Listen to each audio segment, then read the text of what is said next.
She did not have a name. She had a price, a rope, and the dry, baked earth under her bare feet.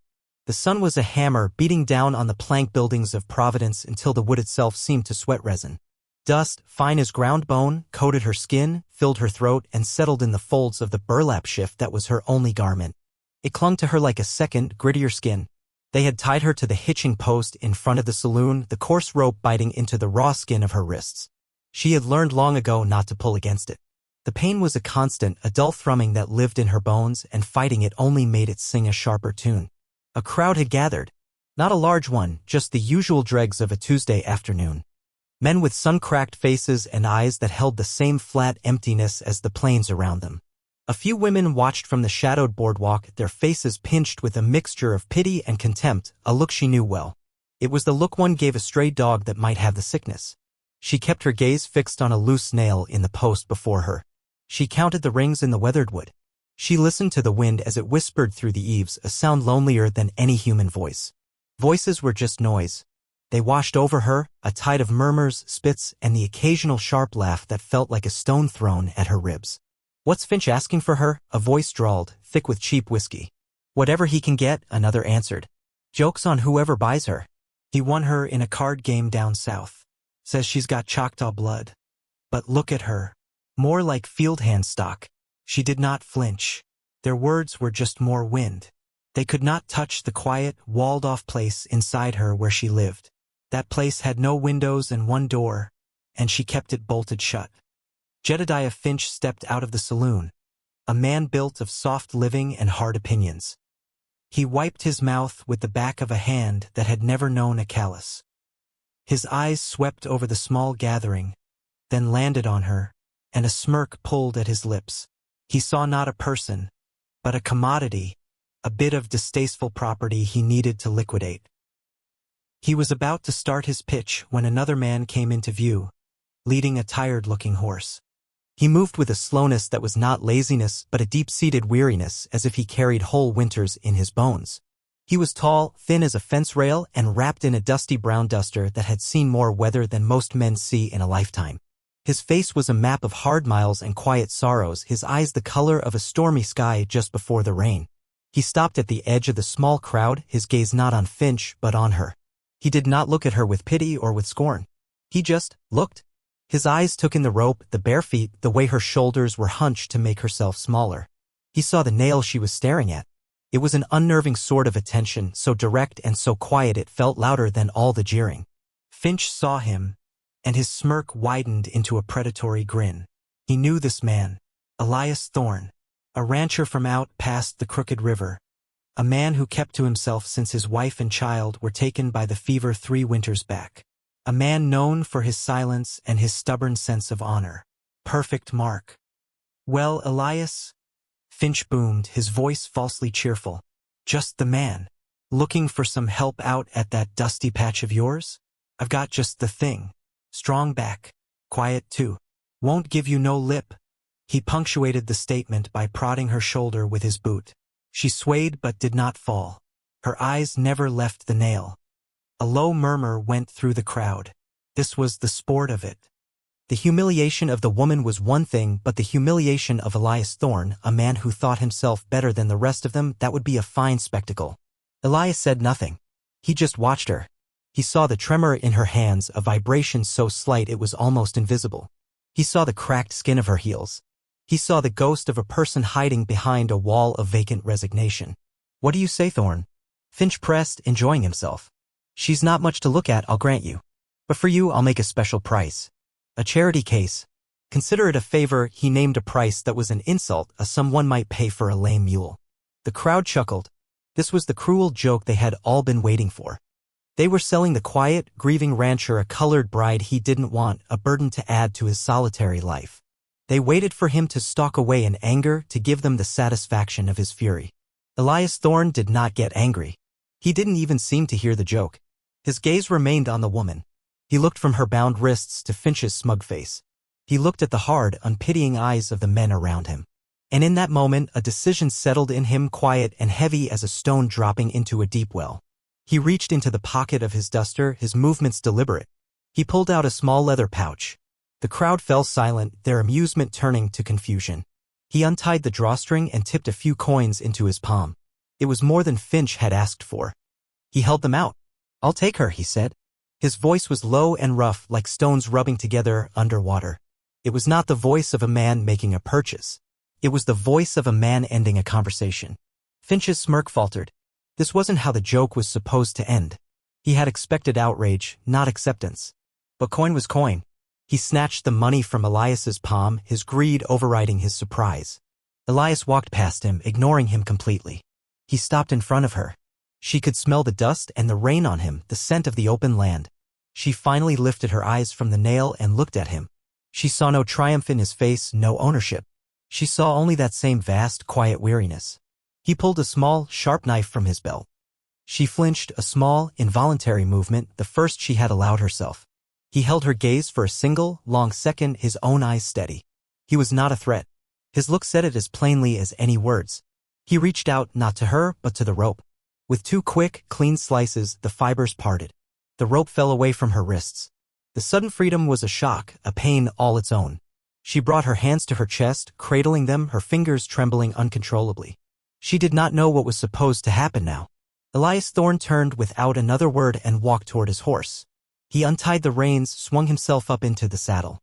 He looked down at her, a silent command in his eyes. He nudged the horse forward, and after a moment's hesitation, she followed.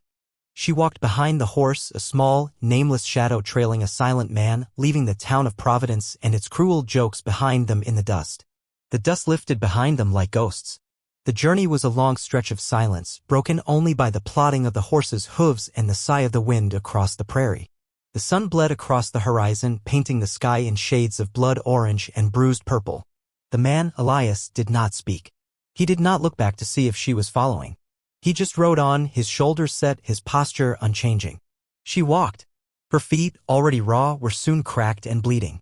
The small stones of the trail were sharp as teeth. But she did not slow. She matched her pace to the horse. Her focus narrowed to the simple act of placing one foot in front of the other. It was what she knew how to do. Endure. Hours passed. The sky deepened to a star-flecked indigo. He finally drew the horse to a halt near a small cluster of rocks. He dismounted, his movements economical and tired. He pulled a canteen from his saddle. He drank, then held it out to her. She stared at it. It was the first offering. The first act that was not a command or a transaction. She hesitated, her mind a whirlwind of old lessons. Nothing was ever free. Kindness was a currency that always came with a hidden cost. He did not retract the offer. He just held it there, patient. His silence was not demanding. It was simply waiting. After a long moment, her thirst won out over her fear. She took a shuffling step forward, her hands shaking as she accepted the heavy canteen. The water was warm and tasted of metal, but it was the most beautiful thing she had ever tasted. She drank slowly, carefully, then handed it back. He took it, secured it, and mounted his horse again. The unspoken exchange hung in the air between them, thin but tangible. They arrived at his ranch well after midnight. Under the cold light of the moon, it looked less like a home and more like a scar on the land. There was a small, sturdy house made of weathered timber, a barn that leaned slightly to one side, and a web of fences that stretched out into the darkness. Everything about the place spoke of function, of survival, but not of comfort. It was a place that had been hollowed out. Near the house was a small, fenced-in patch of earth. Two simple wooden crosses stood there, stark against the night sky. One was taller than the other. Elias paused by the gate for a moment, his head bowed, before moving on. She understood. This was the source of the winter in his eyes. He led the horse to the trough, then walked to the front door of the house. It creaked open under his hand. Inside, it was dark and smelled of wood smoke, old sorrow, and dust. He lit a single lantern, and the small room flickered into view. It was spare. A rough-hewn table with two chairs, a stone fireplace, a narrow cot against one wall. A closed door led to another room. He gestured toward the cot. "You can sleep there." Then he went to a small cupboard, took out a loaf of bread and a piece of cheese. He set them on the table. He did not invite her to eat. He simply made the food available. He poured water from a bucket into a tin cup and set it beside the bread. He pointed to the other door. "That's my room. I don't lock doors." The statement was simple, but it landed in the quiet room with the weight of a vow. You are not a prisoner here. It was the second offering. He took a blanket from a chest at the foot of his own bed and placed it on her cot. Then he retreated to his room, closing the door softly behind him. He left the lantern burning on the table. She stood frozen in the middle of the floor for a long time, listening to the silence of the house. It was a different kind of silence than the one inside her. This one was open. It was not hiding. She looked at the cot, the blanket, the food on the table. She looked at the closed door of his room. She touched her wrists where the rope burns were already beginning to scab over. Slowly, cautiously, she moved. She went to the table and broke off a piece of bread. She ate it mechanically, her eyes darting around the room. Then she drank the water. She left the cheese untouched. She took the blanket and curled up on the cot, pulling it up to her chin. For the first time in as long as she could remember, she was in a room with an unlocked door. She did not sleep, not really. She listened to the house breathe around her and waited for the dawn. Days bled into one another, each one marked by the rising and setting of a relentless sun. A routine began to form, unspoken and unnegotiated. It was a language of labor, a conversation held through shared tasks. Elias would rise before the sun, his movements quiet so as not to wake her. He would tend to the horse, check the fences, and work the small patch of land he was trying to coax into a garden. His work was a steady, rhythmic chipping away at the immense solitude of the plains. She would wake to the light seeping through the single window. At first, she stayed inside, sweeping the floor with a worn-out broom, wiping the table, keeping the small space tidy. She moved like a ghost, her presence barely disturbing the dust motes dancing in the sunbeams. He would come in for his midday meal and she would have water drawn and a piece of bread on the table. They ate in silence, seated at opposite ends of the table, the space between them filled with things unsaid. One morning, she woke up and found he had left a pair of his late wife's old work boots by her cot. They were too big, but she stuffed the toes with rags and wore them. The thick leather was a shield between her feet and the hostile ground. It was an act of quiet, practical kindness that felt more profound than any apology or promise. In return, she began to venture outside. She started by weeding the small kitchen garden. Her fingers, accustomed to the bite of rope, learned the feel of cool earth, the sharp edges of stones, the fragile stems of young plants. She worked with a singular focus, her world shrinking to the few square feet of soil in front of her. One afternoon, while he was out mending a far section of fence, she walked over to the two small graves. The wind had pushed a tumbleweed against the smaller cross. She gently pulled it away and, on an impulse she did not understand, picked a single, stubborn prairie wildflower and laid it at the base of the wood. She did not know their names. She only knew they were the source of his quiet. When Elias returned, he saw the flower. He stopped, his gaze lingering on the small spot of color against the faded wood. He said nothing of it, but that evening he left a second blanket on her cot. Their lives were stitched together with these raw threads of unspoken gestures. She found his work shirt, ripped at the elbow, and mended it with neat, careful stitches using thread she'd unraveled from a sack. The next day, he found the handle of the well bucket was split and threatening to break. He spent an hour wrapping it with leather strips until it was smooth and strong in her hand. She tried baking bread. The first loaf was a disaster, hard as a rock and twice as dense. She left it on the table, a monument to her failure. When Elias came in, he picked it up, broke a piece off with some effort, and chewed it thoughtfully. He swallowed. A little dry, he said. It was the first full sentence he'd spoken to her in a week that wasn't about a task. She stared at him, her face blank. He almost smiled. A faint twitch at the corner of his mouth. That loaf died in vain. A strange feeling fluttered in her chest, something unfamiliar. She found herself speaking before she could stop the words. Her voice was thin and rusty from disuse. You didn't complain about mine.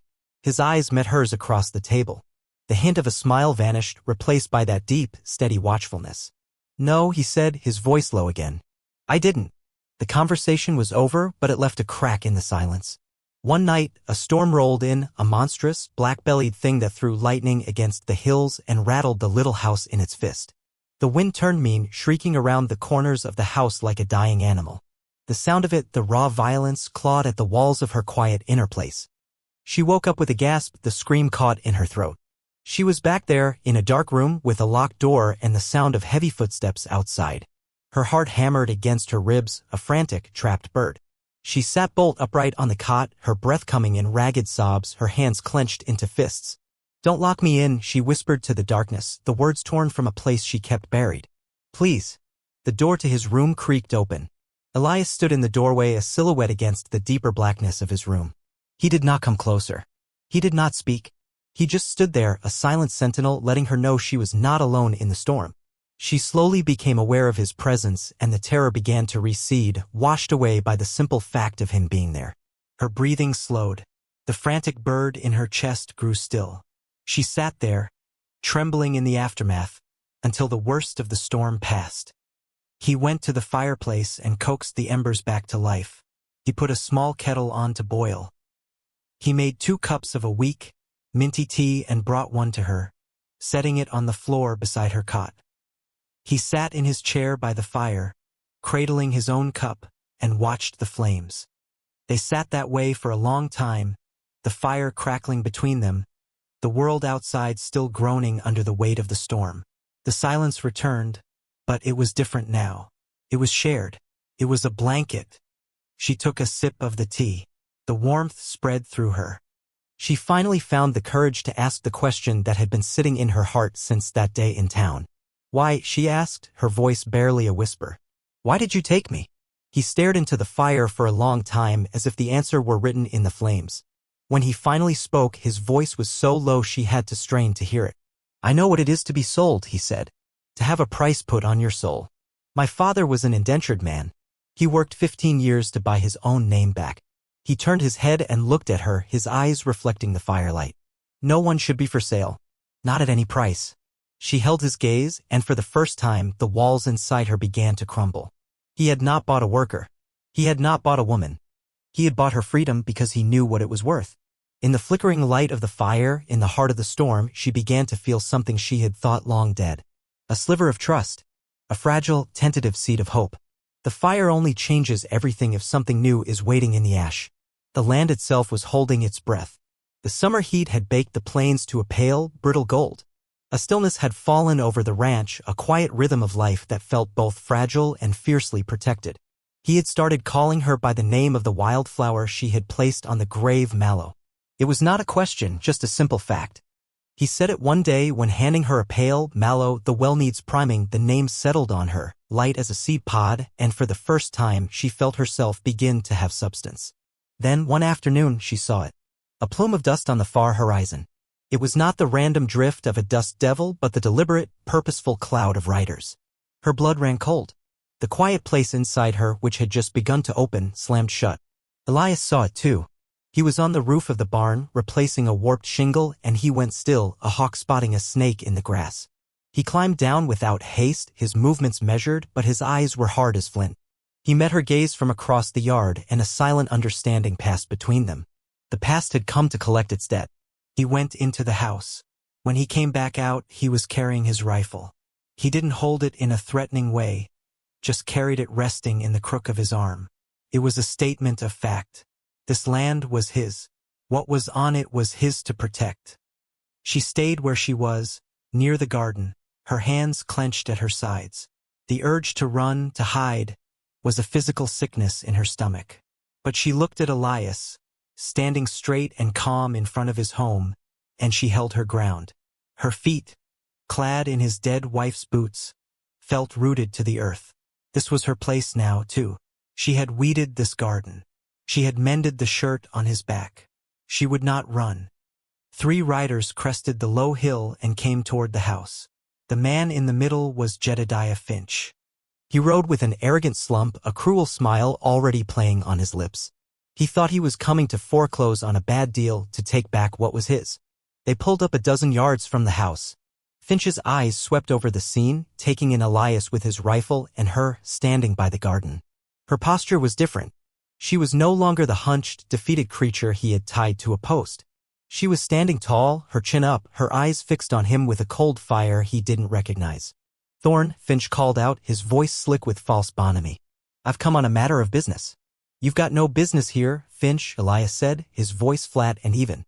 "Oh, I think I do," Finch said, swinging a leg over his saddle and dropping to the ground. He hitched his trousers. "Seems there was a misunderstanding about our previous transaction. A legal complication. The bill of sale wasn't properly filed. Which means, technically, she's still my property. And I've had a better offer." He was lying. They all knew he was lying.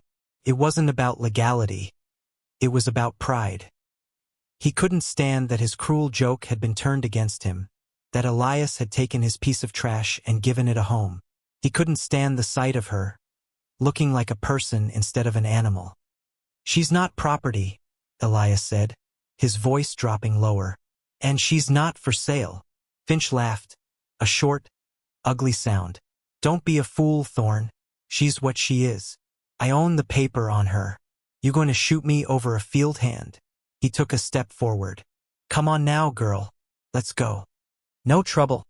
He was looking at her, talking to her as if Elias wasn't even there. He expected her to cower, to obey. He took another step, and then she moved. She did not run. She did not scream. She walked forward, her steps deliberate, until she was standing just behind Elias's shoulder. She looked directly at Jedediah Finch, and for the first time since he'd won her in that card game, she spoke to him. Her voice was not the thin, reedy whisper he might have expected. It was clear and cold as well water. "No." The word, a single syllable, struck Finch with more force than a blow. He stopped, his mouth falling slightly open. He stared at her as if she were a ghost. Elias stood his ground, a silent wall of granite. He did not raise the rifle. He did not need to. His presence and her word had changed the very air around them. This was not a dispute over property. This was a stand. She took another step, putting herself beside Elias, not behind him. She met Finch's gaze and held it. "My name," she said, her voice stronger now, "is Lena." The naming of herself was an act of profound defiance. It was a declaration of existence. She was not the girl or the property, she was Lena. And Lena was not leaving. Finch sputtered, his face turning a blotchy red. His bluff had been called. He looked at Elias's calm, unyielding face. He looked at the woman, at Lena, who looked back at him not with fear, but with a cool disdain that pricked his vanity like a needle. He looked at his two hired men who were shifting uncomfortably in their saddles, suddenly aware they were on the wrong side of something important. There would be no easy victory here. There might not be a victory at all. He was a bully and a coward, and like all bullies, he folded when faced with true strength. He spat on the ground, a petty, final gesture of contempt. "Keep her," then he sneered, his voice thin with fury. "You two broken things deserve each other." He swung himself back onto his horse, yanked the reins hard, and galloped away, his men scrambling to follow. They vanished over the hill, leaving behind another cloud of dust, this one signaling retreat, not invasion. Silence descended again on the small ranch. The land exhaled.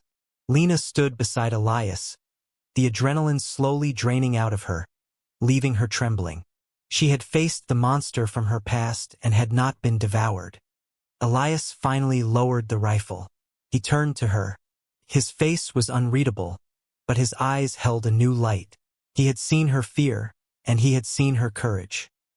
He reached out, his calloused, gentle hand, and laid it on her shoulder.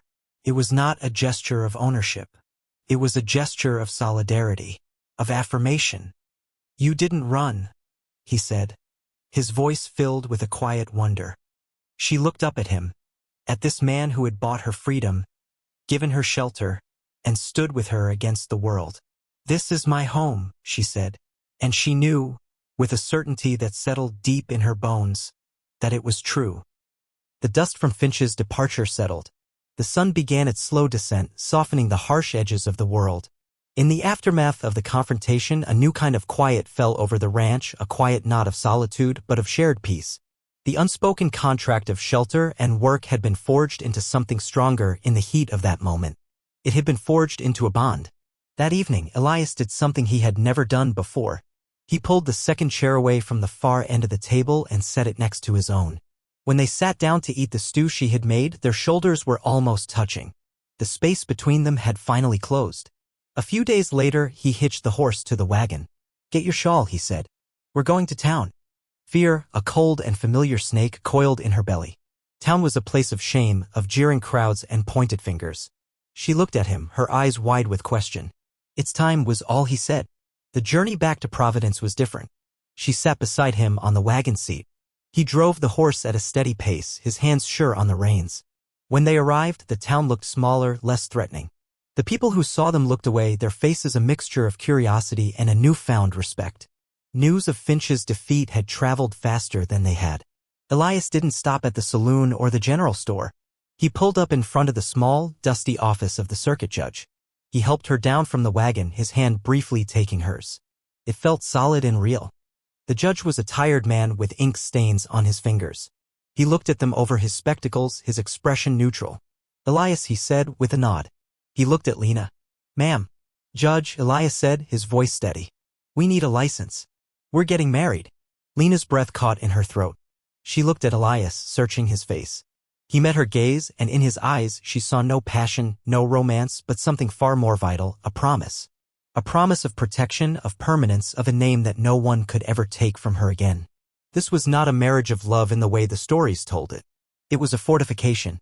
It was the final brick in the wall of the sanctuary he had built around her. It was an act of ultimate kindness. She gave her name to the judge, Lena, speaking it clearly and firmly. He wrote it down. Elias gave his. The judge filled out the papers, his pen scratching across the silence. They signed their names. It was done. They were Elias and Lena Thorne. When they returned to the ranch, the world felt altered, settled. The house no longer seemed haunted by ghosts of the past. It was simply their home. That night, she took the ragged burlap shift she had arrived in, the one she had kept folded at the bottom of a trunk. She took it out to the fire pit where they burned their rubbish. Elias stood with her. He watched as she dropped the garment into the pit. She did not need to light it. He took a piece of kindling from the woodpile, lit it in the hearth, and handed the small torch to her. She held it over the burlap. For a moment, she saw her old self in its wretched folds, the nameless, voiceless creature tied to a post. Then she dropped the flame. The cloth caught fire with a soft whoosh. It burned quickly, turning from a symbol of her degradation into black, curling ash that lifted on the night air and vanished into the darkness. It was a funeral. It was a baptism.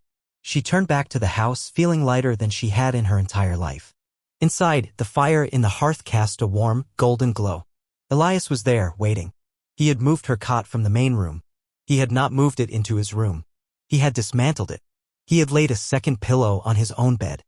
It was a silent invitation, an acknowledgement that they were no longer two separate, broken people living under one roof. They were a family. The seasons turned. The harsh gold of summer mellowed into the soft bronze of autumn. The wind still howled across the plains, but inside the small house there was warmth. There was the smell of baking bread, loaves that were now light and perfect. There was the quiet sound of two people moving in a shared rhythm, a life built not on grand declarations, but on 1,000 small, steady acts of care. They rarely spoke of love. They didn't need to. It was in the way he brought her the first wildflower of spring. It was in the way she laid a blanket over him when he fell asleep in his chair by the fire. It was in the shared silences on the porch at dusk, watching the sky burn itself out, knowing they were safe, knowing they were home. The house, once hollow and grieving, now breathed again, its heartbeat slow and steady, in time with their own. This story, it isn't just about a rescue. It's about what happens after. It's about the slow, difficult work of healing. It's about the fact that sometimes the deepest wounds aren't the visible ones, but the ones that hollow out a soul and leave it empty. Elias didn't save Lena from the world by buying her. He saved her by seeing her. He looked past the dirt and the ropes and the cruel jokes, and he saw a person who deserved a chance to be whole. He gave her a space to find her own strength, to reclaim her own voice, to name herself. And in doing so, he healed himself. In tending to her fragile life, he found a reason to tend to his own. The house that was a monument to his grief became a home again. The silence that was his prison became a comfort he could share. He didn't just give her a name, he found the meaning in his own again. So here is your naming and a truth for the road ahead. We all have parts of us that have been tied to a post, put up for sale, or left for dead by the cruelty or indifference of the world. We build walls inside ourselves to protect what's left. But sometimes, if you are very lucky, you find someone who is not afraid of your silence. Someone who offers you a drink of water with no strings attached. Someone who stands between you and the ghosts of your past and quietly says, no, not anymore. And if you are very, very brave, you might just find the courage to step out from behind them, to stand beside them, and to speak your own name into the wind. Because that is how you stop being a story that happened to someone and start being the one who writes the ending. That is how you find your way home.